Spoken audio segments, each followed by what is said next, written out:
Assalamualaikum warahmatullahi wabarakatuh. Alhamdulillahi rabbil alamin alladzi an'amana bi ni'matil iman wal islam. Asyhadu an la ilaha illallah wahdahu la syarikalah wa asyhadu anna Muhammadan abduhu wa rasuluh. Allahumma salli wa sallim wa barik ala nabiyyina Muhammadin wa ala alihi wa ashabihi ajma'in, amma ba'd. Jamaah sekalian yang saya hormati, kembali kita panjatkan puji syukur kepada Allah. Pada pagi ini kita bisa berkumpul, sudah kita tunaikan salah satu kewajiban kita sebagai seorang muslim. Mudah-mudahan Allah menerima dan meridhoi kita semua. Amin ya rabbal alamin. Salawat dan salam kita sampaikan kepada Nabi kita Muhammad sallallahu alaihi wasallam, kepada keluarganya, sahabatnya, dan para penerusnya.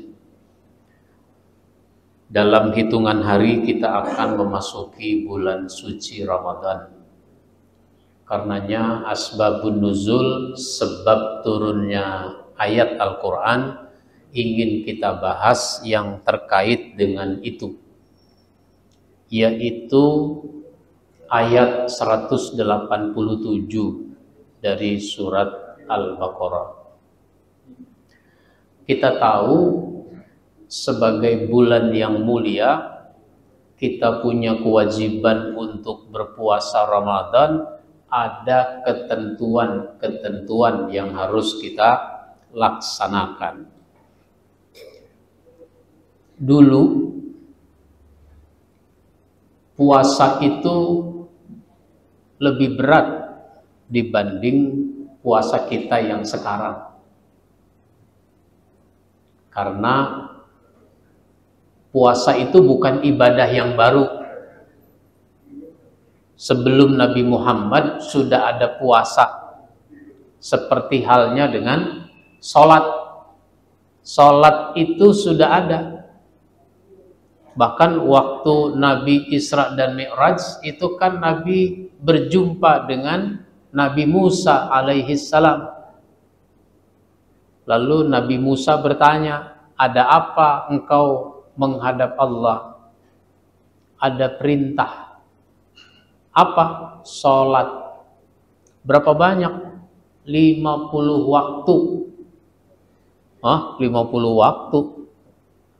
Sebaiknya engkau kembali lagi, minta dikurangi, karena umat saya saja nggak mampu sholat 50 waktu. Itu artinya pada masa Nabi Musa bisa jadi sholat itu 50 waktu.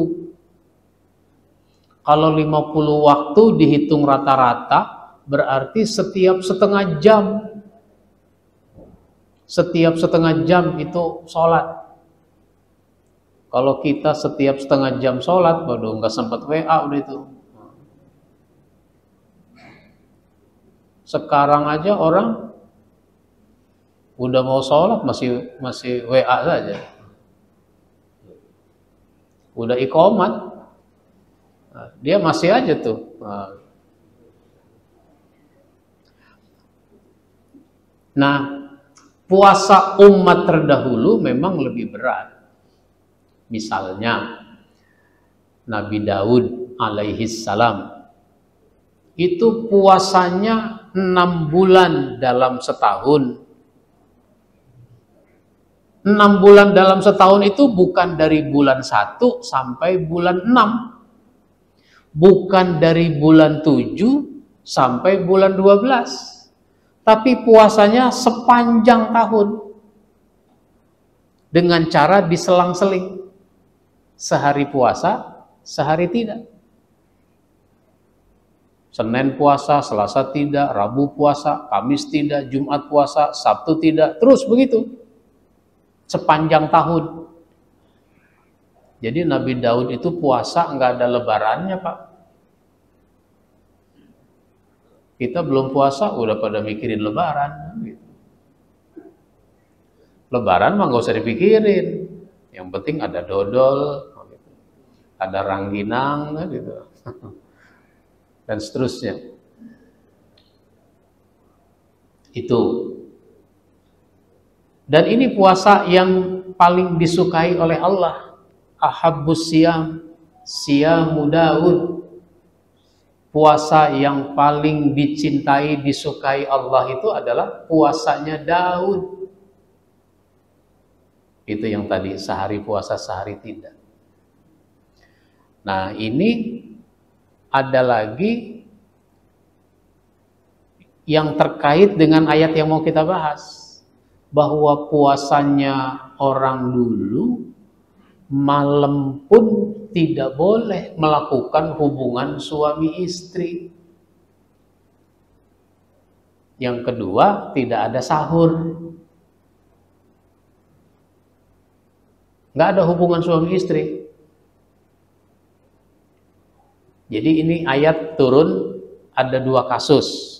Pertama, kasus yang terjadi pada Umar bin Khattab. Waktu itu Umar lupa kalau sebenarnya nggak boleh, sehingga dia melakukan hubungan dengan istrinya. Lupanya berdua, Pak. Lupa sendiri kayak gitu. Ini dua-duanya lupa.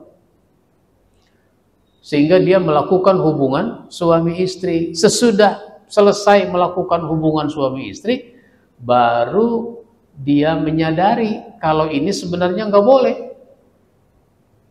Nah, tapi Umar tetap aja puasa. Agak siang dia menemui Nabi. Ya Rasul, celaka saya. Celaka kenapa? Semalam saya hubungan dengan istri. Kan nggak boleh ya?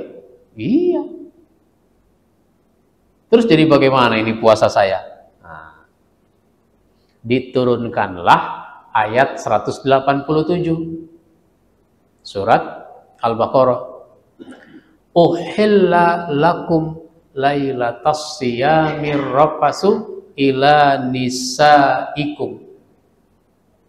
Hunna libasul lakum wa antum libasul lahun. Alimallahu annakum kuntum takhtanuna anfusakum fataba alaikum wa'afa ankum fal'ana bashiruhunna wabtaghu ma kataballahu lakum. Nah, sampai di situ.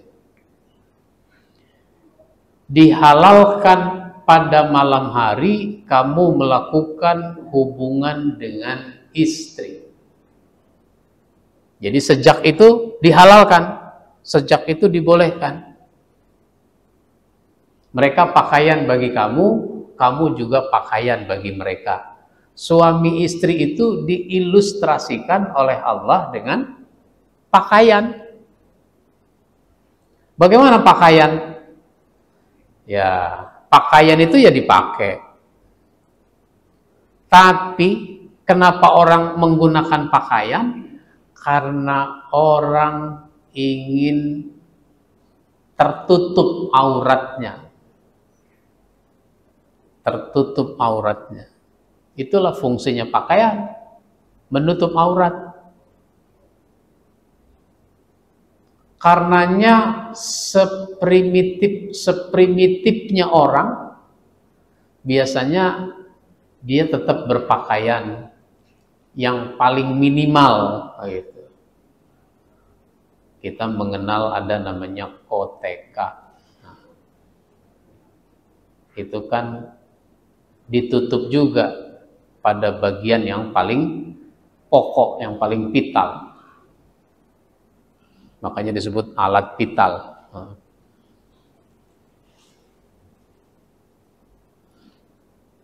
Orang Eropa, orang Barat, meskipun suka telanjang, tapi dia tetap aja minimal pakai celana dalam. Petinju mau ditimbang, minimalnya apa? Celana dalam. Padahal kan bisa aja pakaian biasa ditimbang dulu. Nah, terus pakai timbang orangnya. Jadi beratnya itu dikurangi beratnya pakaian. Jadi kenapa tinggal celana dalam doang?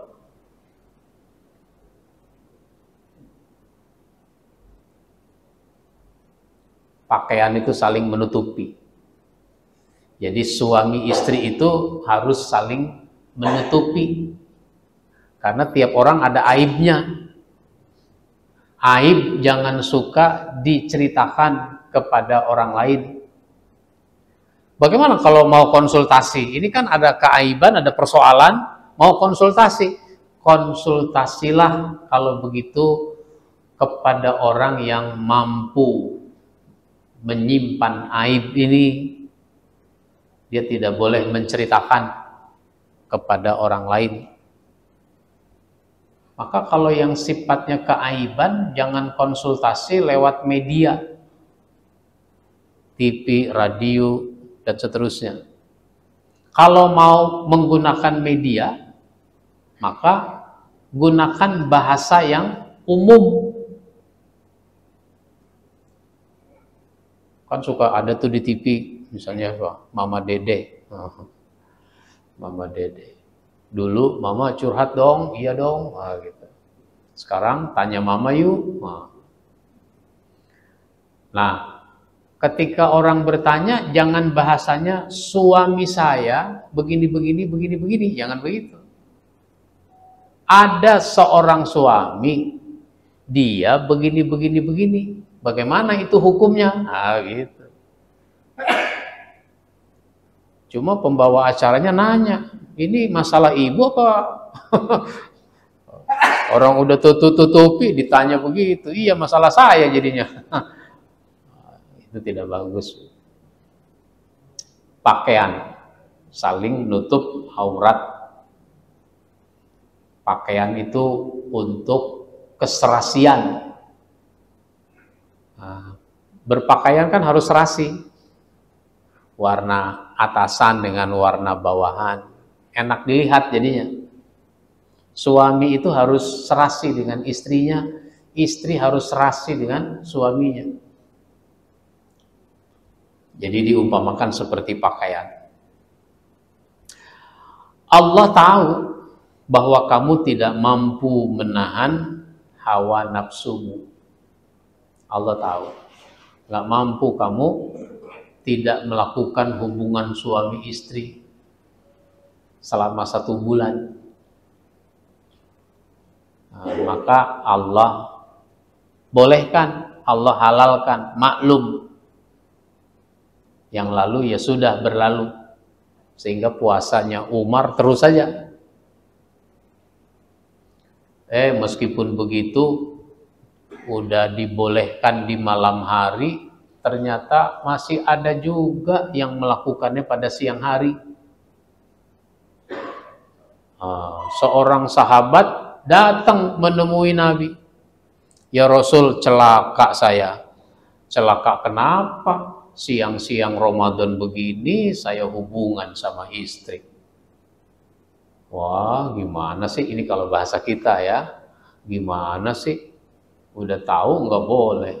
Ya kalau begitu harus bayar kafaratnya.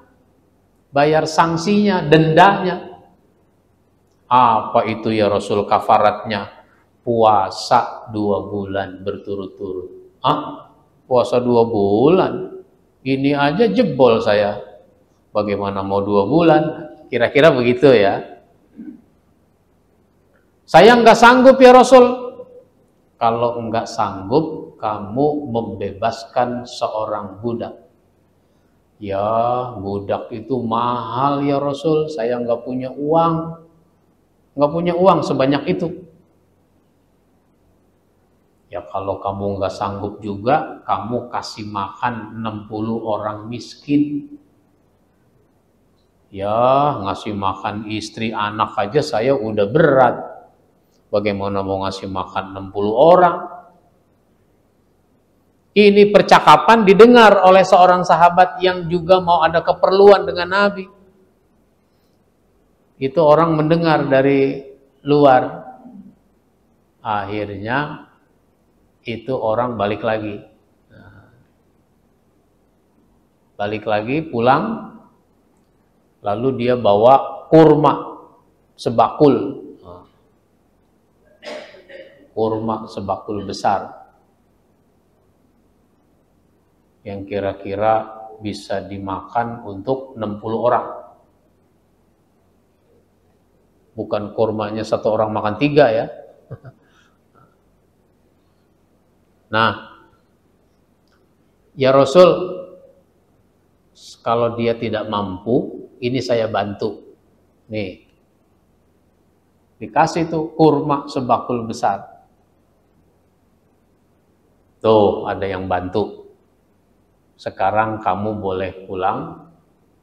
Kamu bagikan ini kepada 60 orang di sekitar rumahmu yang miskin. Ya Rasul, mau ngasih siapa lagi? Di kampung saya inilah yang paling miskin. Nabi sampai ketawa. Sehingga gigi gerahamnya kelihatan. Jadi Nabi tertawa lebar gitu.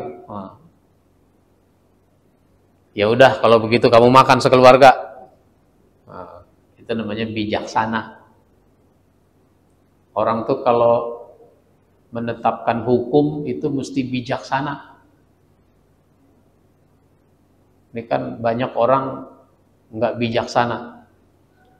Bijaksana bukan berarti terus keluar dari koridor hukum.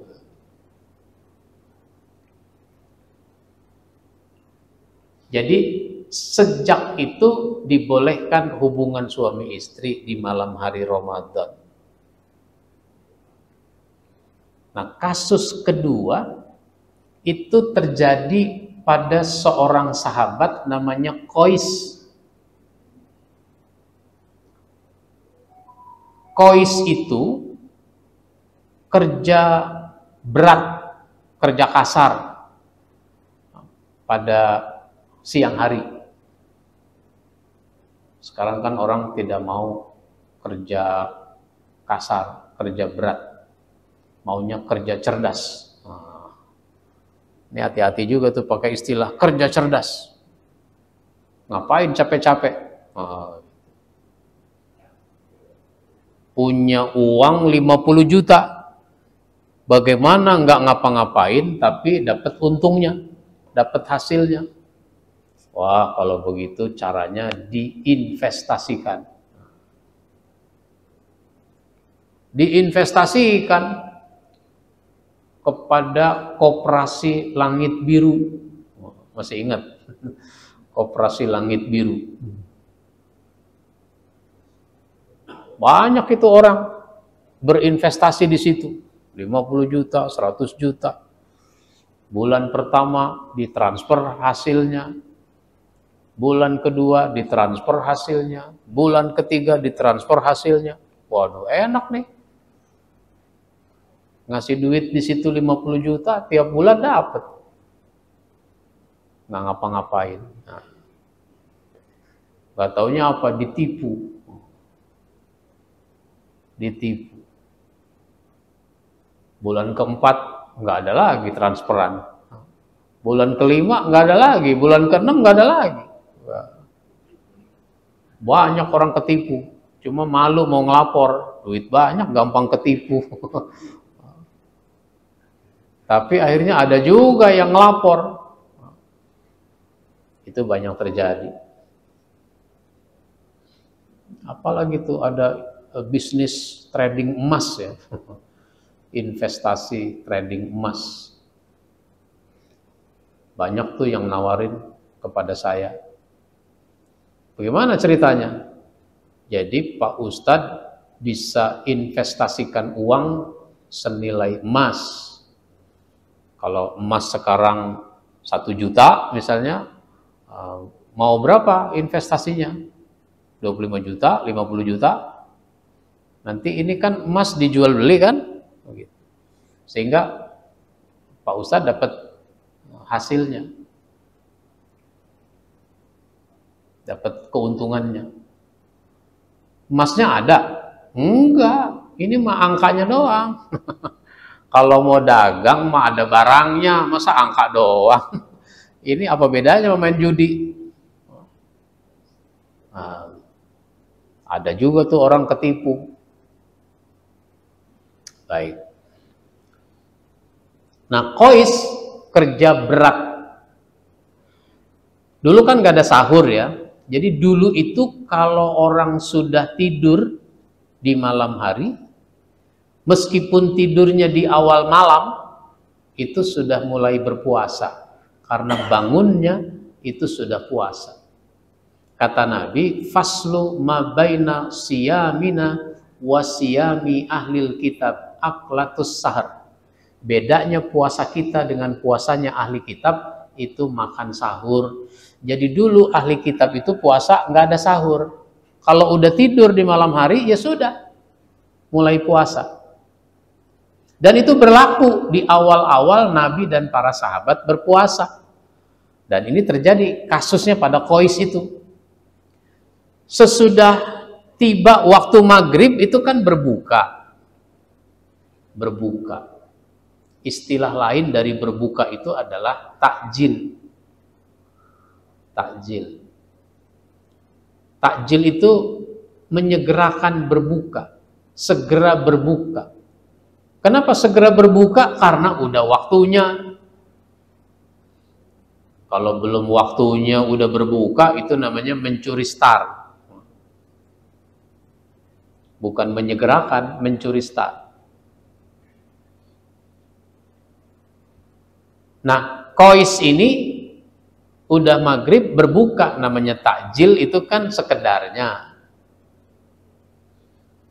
Seorang ibu bertanya sama saya, oh takjil itu bersegera? Iya, kirain takjil itu makanan. Makanya kalau sore-sore mau beli takjil, katanya begitu.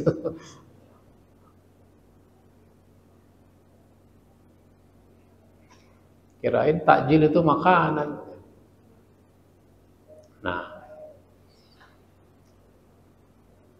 sesudah makan sekedarnya, katakanlah kalau kayak kita itu minum segelas, makan kurma 3, nah, ya udah itu takjil, udah itu namanya, udah berbuka puasa. Pergi sholat maghrib. Nah, kalau kita kan buka puasa serba 3, bukan 3 kurma, serba 3. 3 bakwan, 3 lontong, 3 kue.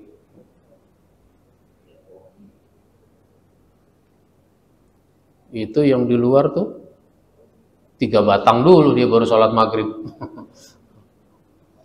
3 batang. Nah, selesai sholat maghrib, Qais bermaksud makan malam, makan besar, nasi dengan lauk pauknya kalau kayak kita. Ternyata istrinya belum menghidangkan. Katakanlah masih ada yang harus dimasak. Tunggu dulu bang, belum rapi nih, masih ada yang harus digoreng, nah, kira-kira begitu. Nunggu dia. Cuma nunggunya rebah. Nunggunya rebah. Emang udah capek, ngantuk, rebah, pules. Nggak lama kemudian pules. Gitu. Orang kalau udah capek, udah ngantuk, jangankan rebah. Duduk kayak begini, itu bisa pules juga. Nih, kurang kali tidurnya semalam. Pawai obor dulu. Nah, tidur pules dia.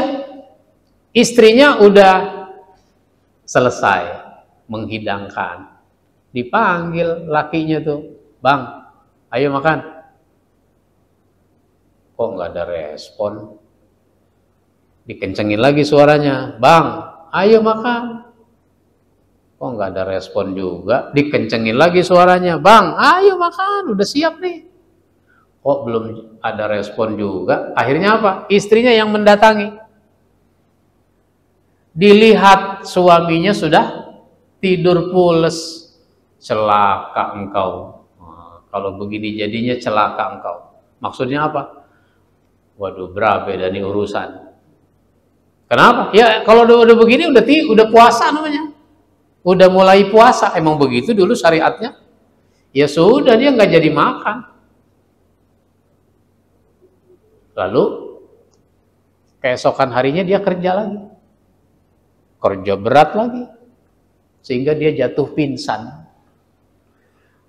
Lalu sahabat-sahabat melaporkan kepada Nabi.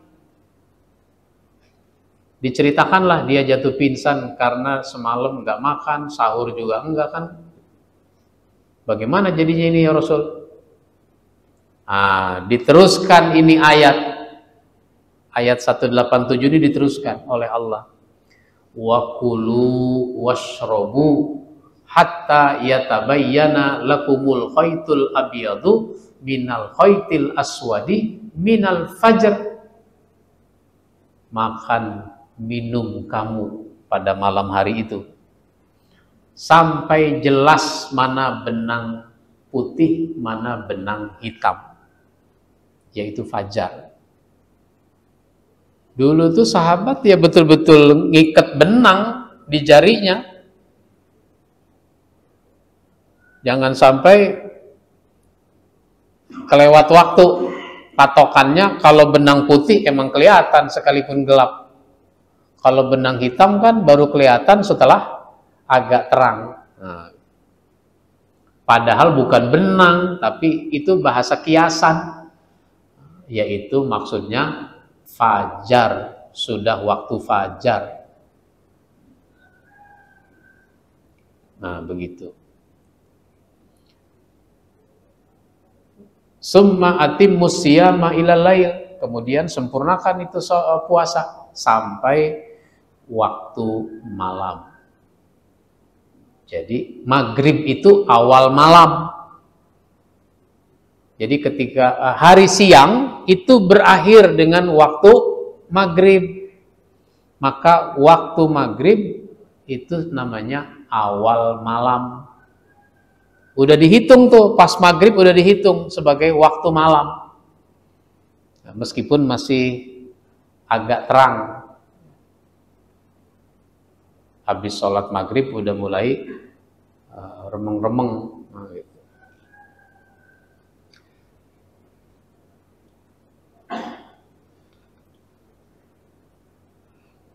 Kemudian sempurnakan puasa itu sampai datang malam, tetapi janganlah kamu campuri mereka itu sedang kamu beriktikaf di dalam masjid. Ya, kalau iktikaf jangan berhubungan dengan istri. Kalau mau iktikafnya full, kan iktikaf full dia nggak pergi kemana-mana, di masjid aja sudah. Nah, kalau sudah niat mau iktikaf full, nah, itu jangan berhubungan dengan istri, pulang dulu.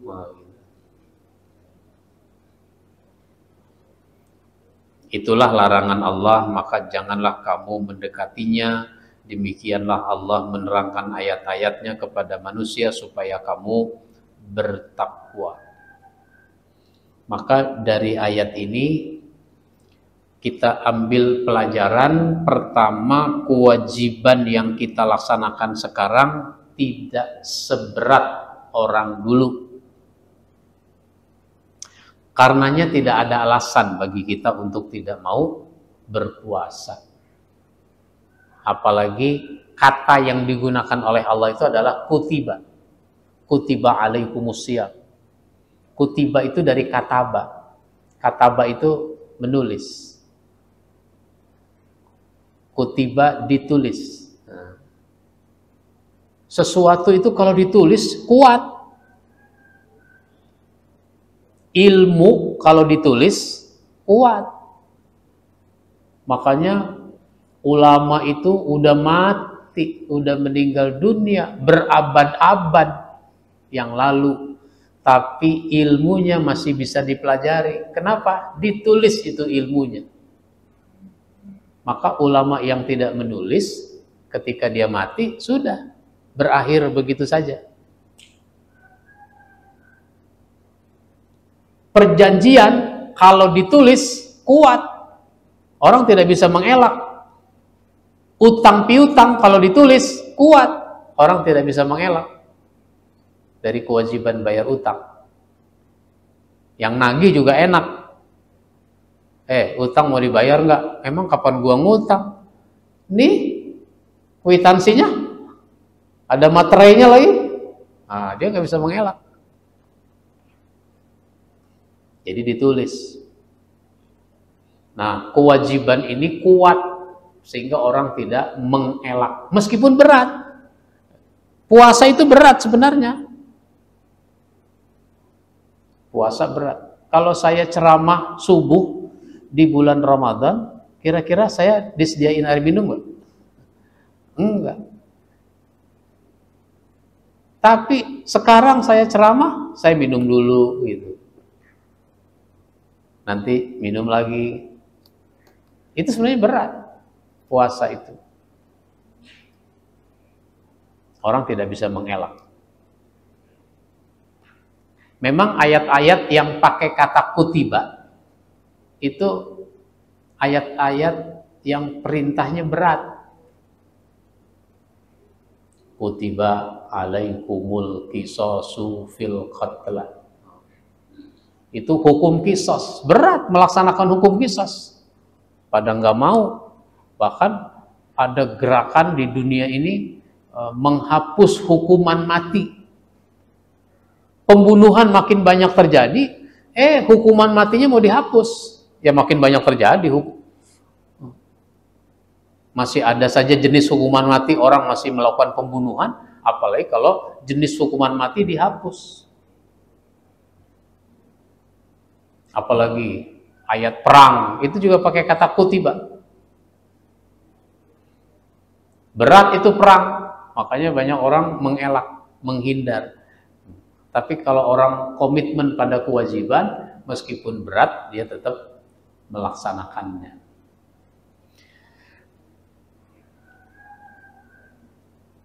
Yang kedua, malam Ramadan sejak tibanya waktu maghrib hingga subuh, umat Islam dibolehkan melakukan apa yang memang dihalalkan, seperti makan, minum, hingga melakukan suami istri. Jadi hubungan suami istri, ya namanya aja istilah kita sudah hubungan suami istri. Jadi berhubunganlah kepada istri, kepada suami. Orang disebut istri, disebut suami kalau sudah akad nikah. Sehingga seks itu halalnya cuma satu, akad nikah. Seks tidak jadi halal dengan suka sama suka. Seks tidak jadi halal dengan cara bayar. Kalau ini minuman ada di warung, saya bayar, halal. Gitu. Meskipun orang belum bayar, kalau dia sudah punya niat membayar, halal. So, ada kita makan minum, itu bayar dulu baru makan, ya kan? Ada juga bayarnya belakangan, makan aja dulu. Nah, gitu. Ntar baru dihitung. Nah, kalau warung Padang, nah itu makan dulu. Mungkin orang Padang percaya kali sama yang makan. Masa iya dia nggak bayar kan gitu. Makan dulu baru bayar. Tapi kalau ada restoran Sunda misalnya, restoran Sunda, itu ambil apa yang mau dimakan, terus bayar. Habis bayar baru dipanaskan, baru makan.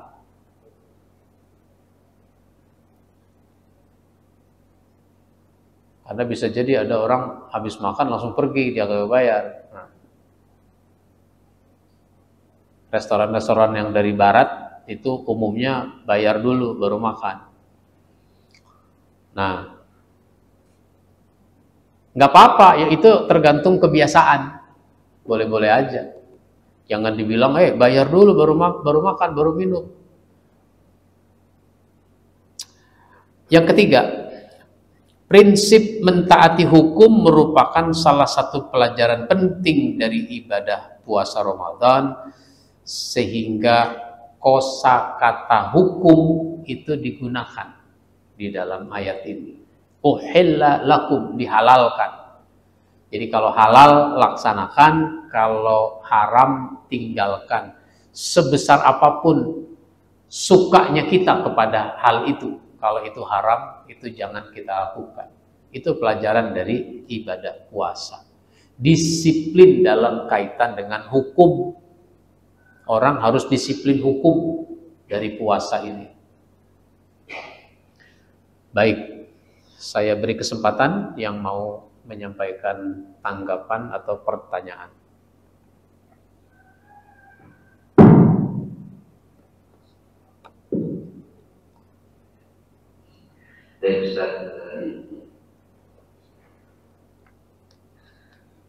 Dalam waktu beberapa jam ke depan kita sudah masuki bulan Ramadan, dan tadi sudah kita disebutkan permasalahannya ketika di dalam satu rumah tangga ada istri dan suami, ternyata beda. Pertanyaannya, bagaimana cara menyikapi hal tersebut? Beda apa? Beda. Yang puasanya ada yang Senin, ada yang Selasa. Ya. Nah, ini bagaimana menyikapi hal itu? Terima kasih. Baik. Waalaikumsalam. Waalaikumsalam. Ya, kalau ada perbedaan, maka kita saling menghormati atas perbedaan itu. Karenanya sih kita berharap para pemimpin negara, pemimpin agama yang berkecimpung di masalah penentuan itu bisa menyamakan persepsi. Kalau mau azan, itu kan persepsi udah sama ya. Jadwal waktunya udah ditentukan. Bahkan sejak lama, sebelum ada teknologi kayak sekarang, itu namanya jadwal sholat udah ditentukan. Sehingga ada jadwal sholat sepanjang masa dicetak, ditempel di masjid-masjid. Jadwal sholat sepanjang masa. Tapi belum ada ini jadwal kalender sepanjang masa. Sehingga kadang-kadang antara kalender angkanya itu dengan kenyataannya berbeda. Tanggalnya tidak merah, tapi ternyata libur. Sekarang malah begitu. Kita yang bukan pegawai kadang-kadang nggak tahu. Tanggalnya bukan merah. Nggak taunya libur. Apa? Cuti bersama. Baik. Jadi saling menghormati saja. Maka kalau suami mau puasa, layani. Sahur segala macam itu. Begitu juga sebaliknya. Baik, begitu Pak.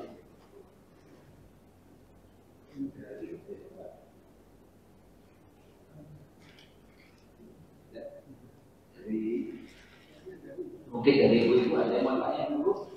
Nah, tadi ya.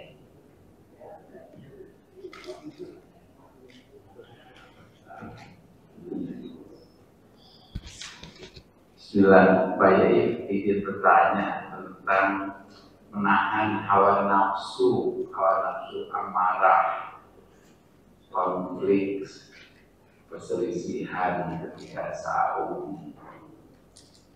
Itu bagaimana ya mengatasinya? Ada yang gak tegur-teguran selama bulan Ramadan. Intinya mengendalikan hawa nafsu bukan soal makan ini, soal kejiwaan spiritual. Ya, terima kasih. Orang itu kalau nuruti hawa nafsu karena dia lupa pada tujuan hidup. Hidup ini mau ngapain sebenarnya? Lalu selanjutnya sesudah kehidupan di dunia ini mau kemana? Apa mati begitu saja? Maka ada keimanan kepada akhirat. Sehingga kebahagiaan bukan cuma dunia, tapi juga akhirat. Orang kalau menyadari masalah ini, niscaya dia ingin menyelesaikan secepatnya semua masalah yang ada pada dirinya. Biar supaya masalah itu tidak terbawa sampai ke akhirat. Tapi orang yang tidak menyadari ini, lemah keyakinannya pada kehidupan akhirat, ya dia terus saja nuruti emosinya. Misalnya saja, nggak usah sama orang lain, sama saudara sendiri. Itu kadang-kadang orang putus hubungan. Tapi kalau dia menyadari hadis Nabi, la yadkhulul jannata qati'un, tidak masuk surga orang yang memutuskan, yakni qati'u rahimi, memutuskan rahim. Maksudnya memutuskan hubungan rahim, memutuskan silaturahim. Rahim itu perut ibu. Orang-orang yang lahir dari perut ibu yang sama, itu biasanya punya kasih sayang, saling mencintai. Makanya rahim itu kasih sayang, diartikannya. Gitu. Disinilah pentingnya orang memperkuat keyakinan adanya kehidupan akhirat, sehingga masalah-masalah dia selesaikan. Seorang mukmin, seorang yang bertakwa, itu salah satu cirinya adalah wal afina anin nas, memaafkan kesalahan orang lain. Ini kadang-kadang tidak mau memaafkan kesalahan orang lain. Bahkan kesalahan itu, kebencian itu diturunkan ke anak cucu. Sampai ada istilah marah sampai 7 keturunan. Untung kita keturunan ke-8. Marahnya sampai 7 keturunan.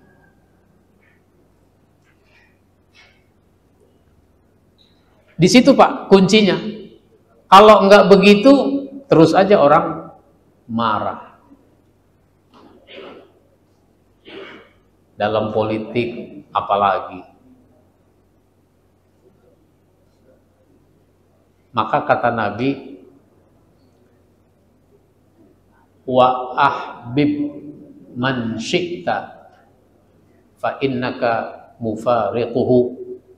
Cintai siapa yang engkau mau cintai, apa yang engkau mau cintai, tapi ingat kamu pasti bakal berpisah dengannya. Maka cinta jangan berlebihan, benci jangan berlebihan. Cuma sayang orang kadang cintanya berlebihan, bencinya berlebihan.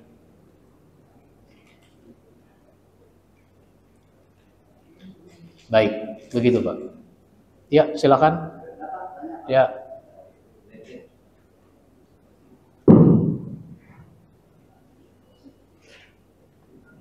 Assalamualaikum warahmatullahi wabarakatuh. Waalaikumsalam. Pak, kenapa kok bisa berbeda itu Pak? Apa mempertahankan ekor? Apa Karena sekarang kan memang sudah canggih. Ya. Sidang itu kan sidang-sidang memerlukan. Baik. Kenapa berbeda? Karena perbedaan pemahaman, perbedaan sudut pandang. Nabi itu memang mengajarkan berpuasa sesudah melihat bulan. Sesudah melihat bulan. Ini masih bisa ditafsirkan. Bulan itu tidak terlihat, tidak bisa kita lihat dengan mata kita kalau dia di bawah, posisinya di bawah 1 derajat, bahkan di bawah 2 derajat, misalnya begitu. Lalu dibuatlah kriterianya 2 derajat, bahkan sekarang ditingkatkan lagi menjadi 3 sampai 4 derajat posisi bulannya itu. Nah, terus kan ada perkembangan. Kalau dulu kan Nabi, siapa aja yang melihat bulan, saya ngelihat bulan, nah, Nabi percaya, sudah puasa kita. Kalau sekarang kan nggak percaya. Ada orang melaporkan dia melihat bulan. Bisa jadi belum tentu dipercaya. Apalagi kalau melihat bulan ini kan ada yang dilakukan oleh pemerintah, dalam hal ini Kementerian Agama. Di mana-mana. Ada lagi oleh swasta. Kalau boleh istilah begitu ya, oleh swasta. Sehingga terkenal itu di beberapa tempat. Dari dulu sudah terjadi perbedaan. Nah, dalam perkembangannya, saudara kita dari kalangan Muhammadiyah misalnya, itu sudah mengembangkan keputusan melalui ilmu pengetahuan dan teknologi. Dulu kalau orang mau azan zuhur, dia melihat dulu tuh matahari. Oh, matahari udah ada di atas kepalanya. Ketika mau azan asar, dia melihat bayang-bayang sinar matahari. Jadi kalau misalnya ini 10 cm, patok aja di sini 10 cm atau 30 cm lah. Terus bayang-bayang kan dari sana arahnya, dari sebelah barat. Sehingga dibuat garis sini 30 cm dari sini. Jadi kalau bayang-bayang udah di garis ini, nah itu berarti masuk sudah waktu asar. Saya dulu diajarinnya begitu, kalau mau azan, saya kan azan tuh waktu masih kecil, masih remaja, azan di masjid. Jadi saya punya patokan ini. Dalam perkembangannya ada jadwal sepanjang masa. Sekarang orang mau azan udah nggak ngelihat bayang-bayang sinar matahari lagi, tapi lihat jam digital, ada timer. Dulu orang kalau mau azan nungguin yang mukul bedug. Kan begitu. Karena apa? Mukul bedug dulu baru azan. Kenapa? Karena bedug itu suaranya sekampung. Kalau azan suaranya cuma di sekitar sini. Kenapa? Nggak pakai speaker. Belum ada listrik, belum ada speaker. Jadi yang mukul bedug dulu. Sekarang bedugnya udah nggak ada. Bedugnya ada, nggak ada yang mukul. Udah pada males orang mukul bedug. Nah, kita sih berharap agar ada komunikasi yang lebih intens mempertemukan ini. Kalau nggak ketemu ya sudah, saling menghormati saja. Begitu Pak. Baik. Ada lagi? Dari Bapak. Ibu-ibu ada yang mau tanya Bu? Ya. Ustaz, sedikit menambahkan apa yang ditanyakan oleh Pak Yahya tadi. Orang yang hatinya masih ada dendam, ada amarah, itu namanya musyrik. Salah satu ada dua dosa yang tidak diampuni Allah ketika memasuki bulan Ramadan. Pertama adalah israfilah, yang kedua adalah musyrik. Nah, musyrik ini hal yang paling utama ketika mau masuk ke bulan Ramadan adalah kata Abdul Muhammad, kata ulama itu adalah salamatus sadr, hati atau dada yang bersih. Pertanyaannya Ustaz, tentang salamatus sadr, ada lagi kira-kira bahwa selain kita memasuki bulan Ramadan harus ada satu salamatus sadr. Mungkin ada namanya apa yang harus ya, kalau kita punya masalah khusus sama orang, mungkin sama istri, mungkin sama tetangga, dan seterusnya, itu bagus saling merelakan, saling memaafkan. Oh, saya mau minta maaf Pak. Kenapa? Saya kan punya utang, belum bisa saya bayar. Kalau maafin kan nanti utang dianggap selesai, ya nggak begitu juga. Tapi paling tidak orang punya utang misalnya, dia komunikasi dong. Jangan menghindar. Pak, saya mohon maaf. Kenapa? Saya kan punya utang sama Bapak, tapi belum bisa saya bayar. Oh, nggak apa-apa. Nggak apa-apa, nanti kalau sudah ada baru bayar. Bukan nggak apa-apa jadi nggak dibayar, bukan. Jangan minta diikhlaskan. Pak, saya belum bisa bayar, bagaimana kalau Bapak ikhlaskan saja, diputihkan. 50.000 sih gue putihkan 5 juta. Jangan minta. Tapi kalau dia yang mengikhlaskan, itu bagus, silakan. Udah nggak usah dibayar, nggak apa-apa, saya ikhlaskan aja. Berarti selesai. Jadi secara spesial masalah itu diselesaikan dengan cara berkomunikasi, ketemu, tatap muka. Cuma orang yang hatinya masih tertutup nggak mau melakukan itu. Dia bawa-bawa gengsi. Gengsi ini penyakitnya iblis. Kan iblis disuruh sujud juga kepada Adam. Jin, makhluknya namanya jin. Malaikat jin disuruh sujud kepada Adam. Fasajadu, semuanya pada sujud. Illa iblis, kecuali iblis. Karena minal jinni, adalah iblis itu dari golongan jin. Jadi iblis itu bukan malaikat yang tidak taat. Kalau malaikat mah selalu taat.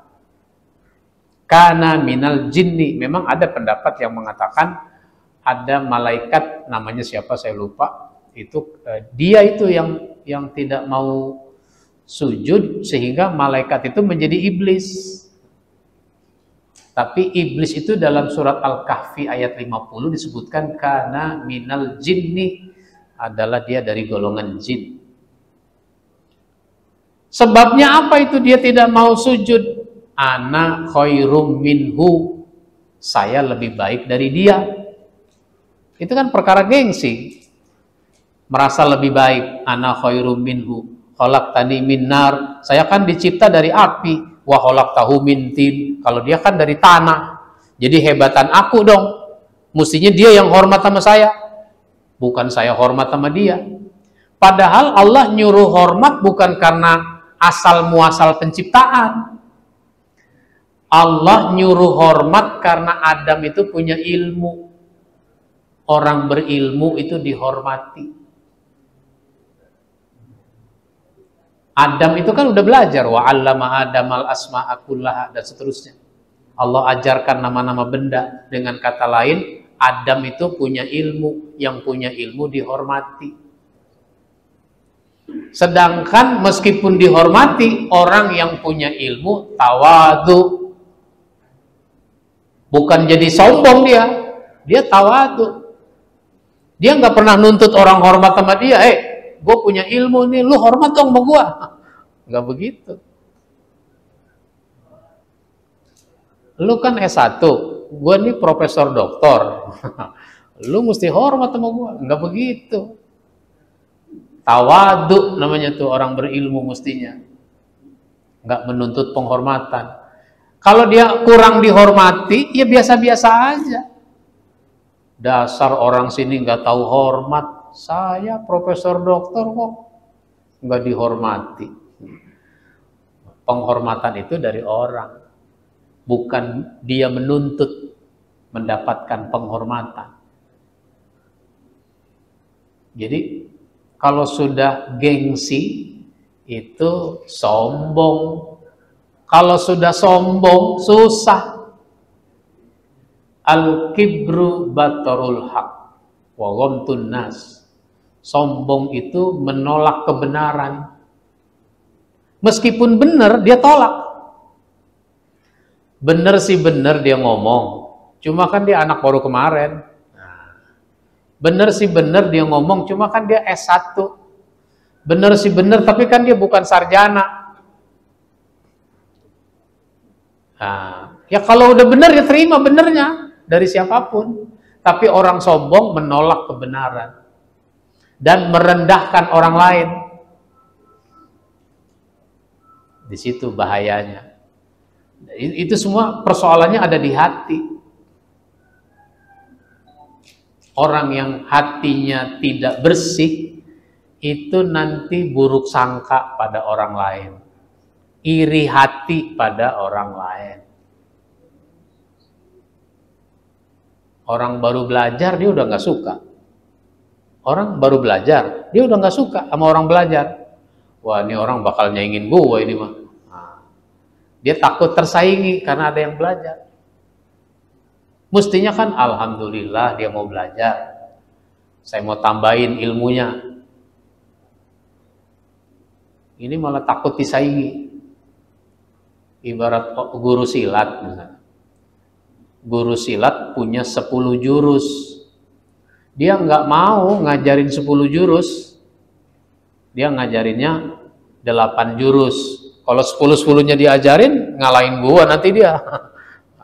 Nggak begitu mestinya.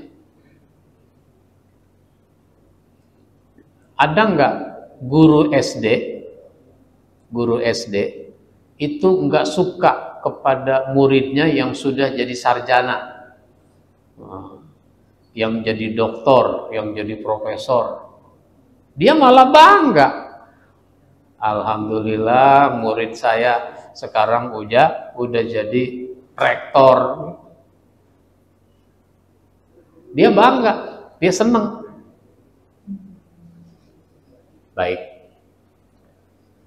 Cukup? Oh, ada ibu yang mau nanya. Oh, ini. Silakan.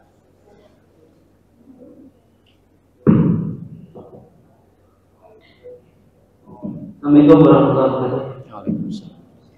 Pak, saya mau nanya, kan kalau ada disebutkan bahwa pada bulan Ramadan itu kan mereka nikah. Tapi pada kenyataannya, justru pada bulan Ramadan itu banyak coba banyak keluar emosinya, musyawarahnya gimana? Ya. Itu apakah ada dua jenis kata? Ya. Diri kita sendiri atau bagaimana? Baik. Ya, kalau kita baca di surat An-Nas, alladzi yuwaswisu fi sudurin nas minal jinnati wan nas. Syaitan bisa jadi memang betul-betul diikat sehingga dia istirahat dari menggoda orang. Dia betul-betul diikat. Mungkin aja maknanya begitu. Makna kedua, dia memang tidak diikat, tapi dia jadi terbelenggu. Seolah-olah dia diikat, terbelenggu. Kenapa? Mau menggoda ini, dia menahan diri. Mau menggoda itu, dia menahan diri. Mau menggoda yang situ, semua pada menahan diri dengan puasa itu. Akhirnya apa? Syaitan merasa terbelenggu. Nah, kalau syaitan kita pahami dia dibelenggu, dia diikat sehingga dia tidak bisa menggoda orang. Ada lagi yang manusia yang menjadi kader syaitan. Dia itu yang aktif. Sekarang kan syaitan itu dibantu oleh manusia dalam menggoda manusia. Apalagi melalui media sosial. Orang dulu kalau mau melihat suami istri melakukan hubungan seksual, orang ngintip. Ngintip. Karena rumah orang dulu itu terbuat dari papan atau dari bilik bambu. Itu kadang-kadang bisa digeser-geser kalau bilik bambu itu. Kalau papan nggak selalu rapet, ada papan renggang-renggang atau jendelanya sedikit terbuka. Orang ngintip. Sekarang nggak perlu ngintip, udah ada di sini. Udah dibuatkan, videonya dibuatkan. Nah, ini kan semua pada pengendalian diri masing-masing. Nggak perlu repot-repot ngintip, apalagi orang rumahnya udah pakai tembok, udah rapet. Nah, tapi sekarang ada di sini. Jadi bagaimana tidak semakin banyak kasus perzinahan, kasus pemerkosaan, karena orang mengakses di sini. Mau dibagaimanakan lagi? Disitulah ketahanan rohani jadi penting. Maka yang memproduksi, yang menyebarkan, ini bantuin syaitan dia tuh, bantuin iblis. Begitu Pak. Diperlukan akhirnya kekuatan rohani masing-masing kita. Baik, kita cukupkan sampai di sini dengan waktu yang tersedia. Insya Allah kita sambung pada kesempatan berikutnya. Saya ucapkan selamat menunaikan ibadah Ramadan. Semoga kita bisa menjadi semakin bertakwa kepada Allah Subhanahu wa Ta'ala. Amin ya Rabbal Alamin. Bismillahirrahmanirrahim. Alhamdulillahirabbil alamin. Allahumma shalli ala Muhammad wa ala ali Muhammad. Allahumma arinal haqqa haqqa warzuqna ittiba'ahu wa arinal batila batila warzuqna istinabah. Allahumma inna nas'aluka al-huda wat-tuqa wal-'afafa wal-ghina. Rabbana hab lana min azwajina wa dzurriyyatina qurrata a'yun waj'alna lil muttaqina imama. Allahumma barik lana fi Sya'ban wa ballighna Ramadan. Rabbana atina fid dunya hasanah wa fil akhirati hasanah wa qina adzabannar. Walhamdulillahirabbil alamin. Wassalamu alaikum warahmatullahi wabarakatuh.